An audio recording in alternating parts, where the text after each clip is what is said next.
আমি একটি হাদিসের প্রেমে পড়ে গেছি।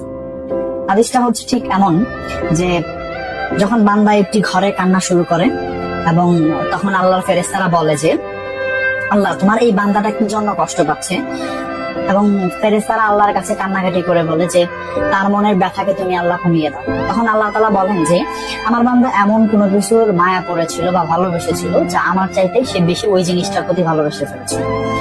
আমি আমার বান্দার কষ্ট আমি বুঝি এবং আমি দুঃখী মানুষের মানে ভগ্ন হৃদয়ের মানুষের খুব কাছাকাছি অবস্থান করি, কত দূর, এক হাত দূরে আল্লাহ তাআলা অবস্থান করেন। এবং আরেকটা কথা হচ্ছে ফেরেশতারা তখন বলতে থাকে আল্লাহ তুমি চাইলে কি সেই বান্দার সেই অভাবগুলো তুমি পূরণ করতে পারো না? তখন আল্লাহ তাআলা বলেন যে আমি ওয়াদা করতেছি আমার বান্দা যে জিনিসটা তার জীবন থেকে হারিয়েছে তার চাইতে অধিক উত্তম জিনিস আমি তাকে দিব, যা দেখে পৃথিবীর মানুষ বিস্মিত হবে।